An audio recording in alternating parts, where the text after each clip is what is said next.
The Whale is the latest film from Darren Aronofsky, a very controversial director, I guess you can say. He's very pulverizing. A lot of people really love his stuff, a lot of people really hate it. I'm not overly familiar with it. I've seen Black Swan and I've seen Mother, and I think I've seen Requiem for a Dream. I don't remember if I have, I might have. But just the more mainstream stuff I've seen from him, and obviously I checked out this movie. I wasn't initially planning on seeing this, like it wasn't a thing.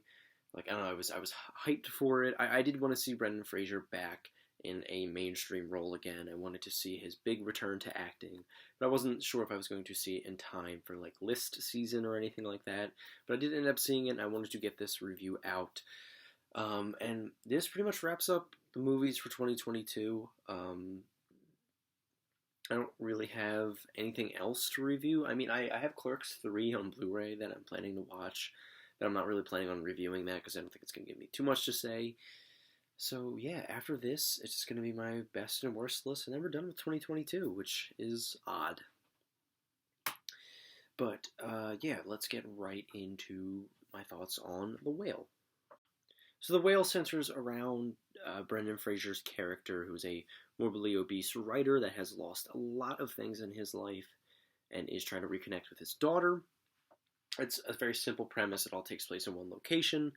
It was funny. I saw this with Cam and my friend Owen, and he kind of pointed out to me that I went through the same thought process of not realizing this is going to be a one location movie and up until kind of halfway through, and then you kind of feel stupid for not realizing that it was going to be a one location movie. So I mostly really enjoyed The Whale. I thought it was a very good comeback for Brendan Fraser. I heard that he's retiring after this, which good for him, I guess. But I don't know. That seemed a little odd.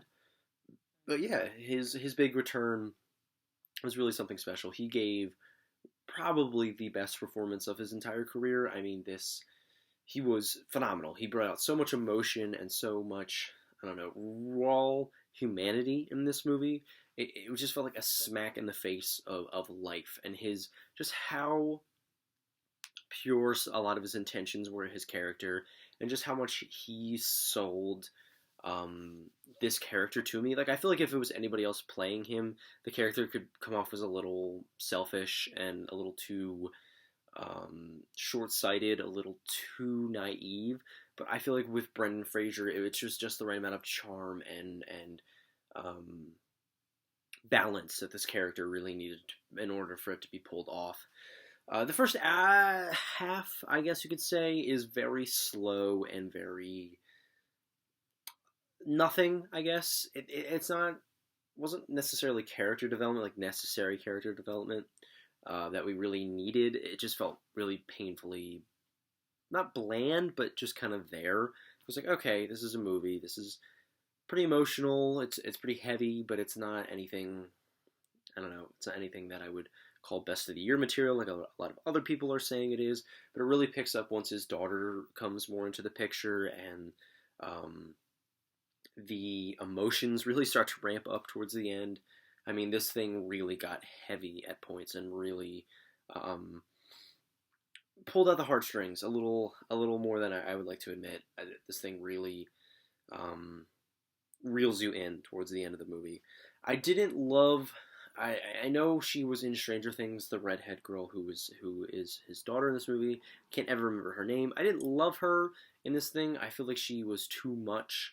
I feel like her character, the way she was playing her character was definitely a lot of overacting, especially when compared to Brendan Fraser. It really felt like she was trying too much, and really trying to sell this I guess not disenfranchised, but really cynical and callous teenager.